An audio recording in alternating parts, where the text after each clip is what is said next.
मित्रों, आज की इस वीडियो में हम आपको बताने वाले हैं शिव पुराण के विद्येश्वर संहिता के अध्यायों के बारे में। इन सभी अध्यायों को सुनने के बाद आपका जीवन बदल जाएगा और आपकी सभी परेशानी दूर हो जाएंगी।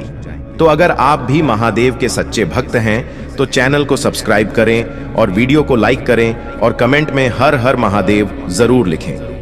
पहला अध्याय, पापनाशक साधनों के विषय में प्रश्न। मित्रों, जो आदि से लेकर अंत में है, नित्य मंगलमय है, जो आत्मा के स्वरूप को प्रकाशित करने वाले हैं, जिनके 5 मुख हैं और जो खेल खेल में जगत की रचना, पालन और संहार तथा अनुग्रह एवं तिरोभाव रूप 5 प्रबल कर्म करते हैं, उन सर्वश्रेष्ठ अजर अमर उमापति भगवान शंकर का मैं मन ही मन चिंतन करता हूँ। व्यास जी कहते हैं, धर्म का महान क्षेत्र जहाँ गंगा यमुना का संगम है, उस पुण्यमय प्रयाग जो ब्रह्मलोक का मार्ग है, वहां एक बार महातेजस्वी महाभाग महात्मा मुनियों ने विशाल यज्ञ का आयोजन किया। उस ज्ञान यज्ञ का समाचार सुनकर पौराणिक शिरोमणि व्यास जी के शिष्य सूत जी वहां मुनियों के दर्शन के लिए आए।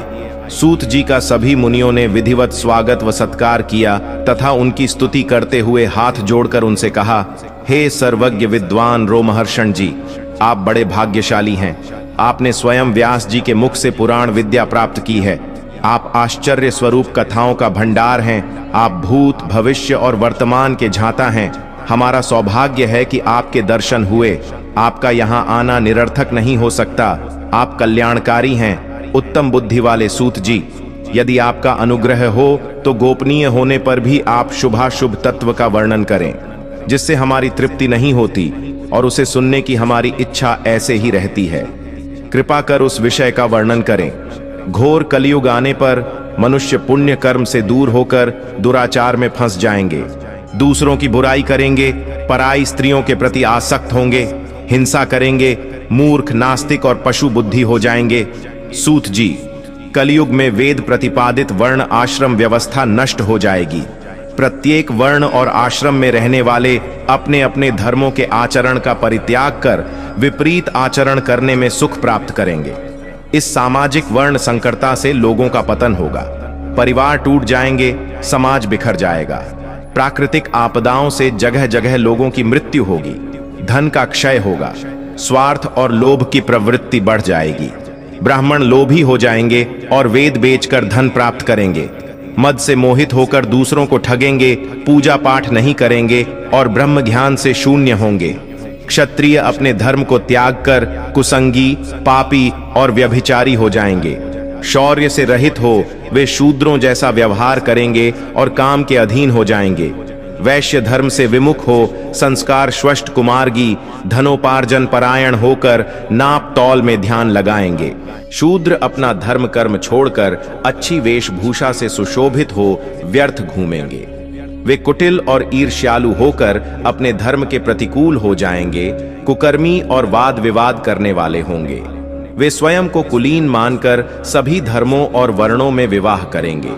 स्त्रियां सदाचार से विमुख हो जाएंगी। वे अपने पति का अपमान करेंगी और सास ससुर से लड़ेंगी, मलिन भोजन करेंगी। उनका शील स्वभाव बहुत बुरा होगा। सूत जी, इस तरह जिनकी बुद्धि नष्ट हो गई है और जिन्होंने अपने धर्म का त्याग कर दिया है, ऐसे लोग लोक परलोक में उत्तम गति कैसे प्राप्त करेंगे? इस चिंता से हम सभी व्याकुल हैं। परोपकार के समान कोई धर्म नहीं है। इस धर्म का पालन करने वाला दूसरों को सुखी करता हुआ स्वयं भी प्रसन्नता अनुभव करता है। यह भावना यदि निष्काम हो तो कर्ता का हृदय शुद्ध करते हुए उसे परम गति प्रदान करती है। हे महामुने, आप समस्त सिद्धांतों के झांता हैं। कृपा कर कोई ऐसा उपाय बताइए जिससे इन सब के पापों का तत्काल नाश हो जाए। व्यास जी कहते हैं, उन श्रेष्ठ मुनियों की यह बात सुनकर सूत जी मन ही मन परम श्रेष्ठ भगवान शंकर का स्मरण करके उनसे इस प्रकार बोले। दूसरा अध्याय, शिव पुराण का परिचय और महिमा। मित्रों, सूत जी कहते हैं, साधु महात्माओं, आपने बहुत अच्छी बात पूछी है। यह प्रश्न तीनों लोगों का हित करने वाला है। आप लोगों के स्नेहपूर्ण आग्रह पर गुरुदेव व्यास का स्मरण कर मैं समस्त पाप राशियों से उद्धार करने वाले शिव पुराण की अमृत कथा का वर्णन कर रहा हूँ। ये वेदांत का सार सर्वस्व है। यही परलोक में परमार्थ को देने वाला है तथा दुष्टों का विनाश करने वाला है। इसमें भगवान शिव के उत्तम यश का वर्णन है। धर्म, अर्थ, काम और मोक्ष आदि पुरुषार्थों को देने वाला पुराण अपने प्रभाव की दृष्टि से वृद्धि तथा विस्तार को प्राप्त हो रहा है। शिव पुराण के अध्ययन से कलयुग के सभी पापों में लिप्त जीव उत्तम गति को प्राप्त होंगे। इसके उदय से ही कलयुग का उत्पात शांत हो जाएगा। शिव पुराण को वेद तुल्य माना जाएगा। इसका प्रवचन सर्वप्रथम भगवान शिव ने ही किया था।